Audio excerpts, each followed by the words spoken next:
I'm back with the books. Welcome. Apologies if you can hear the landscaping outside. We should have had a conversation so I can know their schedule to really not have it, but here we are. We're gonna just push through. I originally I was going to do each book of the Skyland series separately. However, the way I got some content lined up for us, I was like, I want to get done with all of these and I don't want all of the gaps because I don't know, my head just don't want the gaps. But here we are. I do like that I did give Before I Let Go its own standalone review because that book, one, very, very powerful in the Black community. Two, it basically just like really, it went deep in a lot of areas. When I look back at my review, and now as I continue to watch other people review, I'm like, ooh, okay, we gotta tighten up, clean it up type. But then I'm also like, I am reading and sharing my review, so why do I gotta follow this cookie cutter format like the rest of social media? No.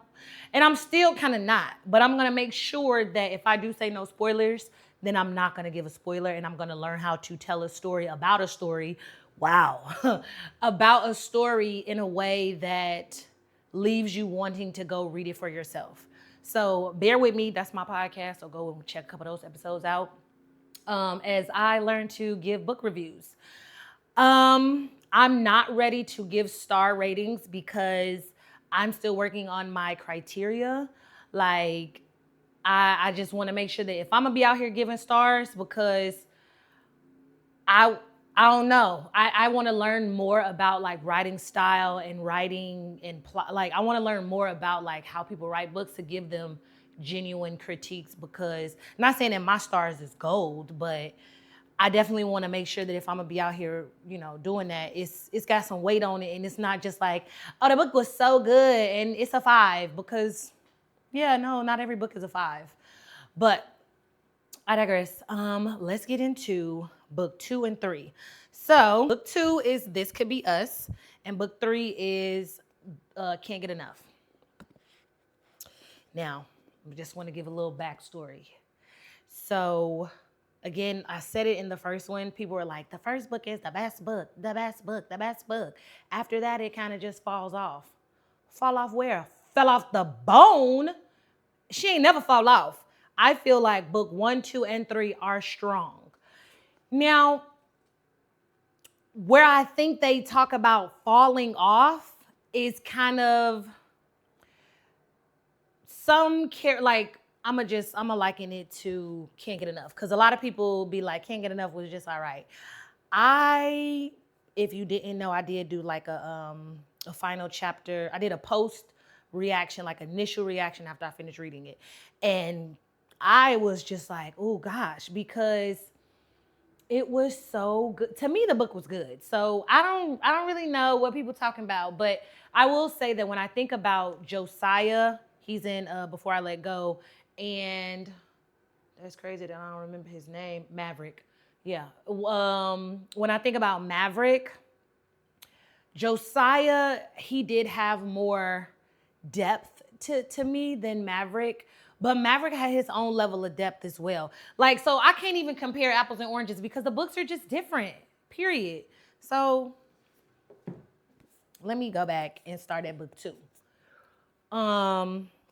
Book 2 is about Soledad and her story of self-discovery, love, worth, confidence, and motherhood.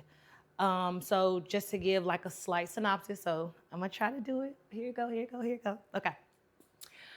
Soledad is a married woman. She met her husband in college, and they have 3 daughters together.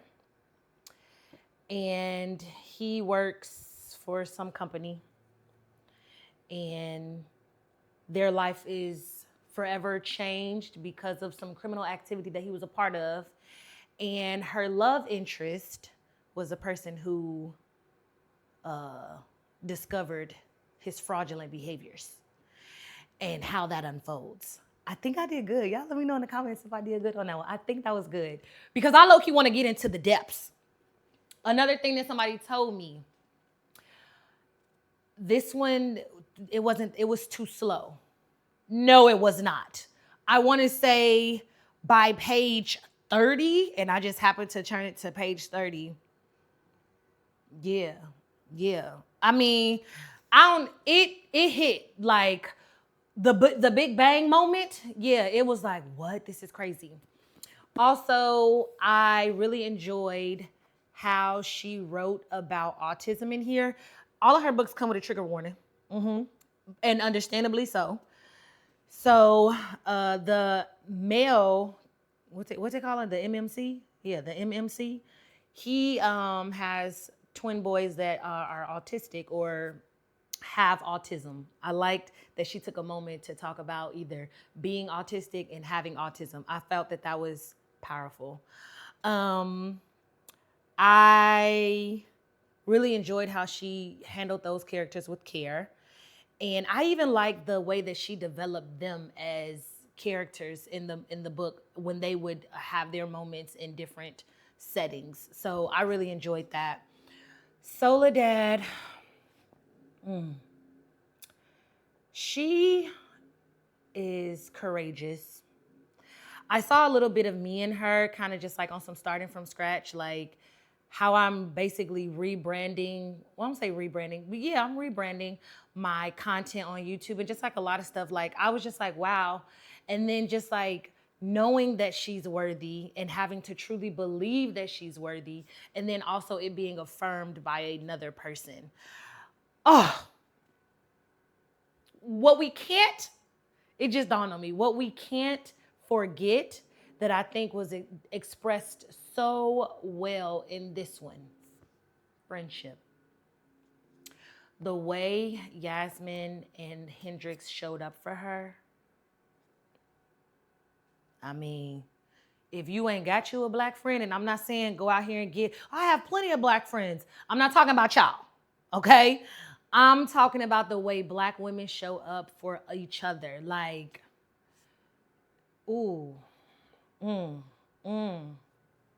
So yeah, this could be us. This would be considered. It's not second chance romance. It's not enemies to lovers.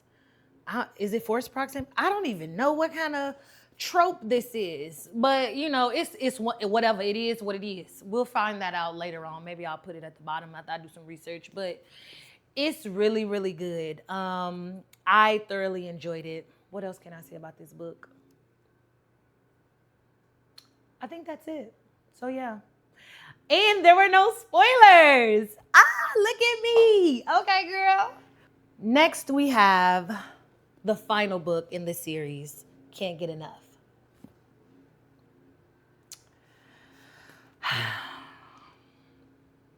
I don't know. I don't know where I want to start. That's what the pause is for. I don't know where I want to start. Like, Hendrix, even from book one, I had an affinity for her, or I just had a connection to her. And so for her own book, I was just like, me and Hendrix, we could low-key kind of be cousins. Like, if you know me, and y'all will get to know me if you're especially a new subscriber, make sure you go ahead and like this video. Make sure you go ahead and subscribe if you're new here. You'll learn to get to know me. And I got a little bit of Hendrix in me. Like, loose mouth, say whatever, however, yeah. A buck with it, yeah. Little nasty. No, mind your business. So yeah. So let's talk about Hendrix's life or her story. So Hendrix is a is she a publicist? She's a PR? She's a PR manager? I don't remember what her job title is. Sorry, guys. But she has a foundation, organization, program. I don't know what you would call it. I'm drawing a real heavy blank like I didn't this is the most recent one I read like 2 weeks ago. But whatever, I'm sorry, guys. Long story short, or shorter story short, she Oh my gosh, how did she even meet Maverick? Oh, the story's coming back to me. Okay. So she is the PR person or publicist for a model. No, a reality TV star turned model, I think. And they go to a party hosted by another person in the entertainment that is in a relationship with Maverick, the MMC. And she enjoying herself, having a good time. She also has a little bit of I won't say family issues, but her family dynamic is changing. Her mom is her mom. Her mom is dealing with, is it Alzheimer's? I think it's Alzheimer's. I can't remember. Yeah, it's Alzheimer's. Or is it dementia? Or is it? Sorry, guys. Ooh, I'm not selling this book very well. Sorry. But she goes home frequently to help support her mom, but she also has her life that she's developed for herself in Atlanta. She meets the MMC, and come to find out he's a billionaire and all that. And we see how their story unfolds. Now, I just want to talk about some of the themes. Again, they handled Hendrix's mom with care, and I really, really enjoyed that.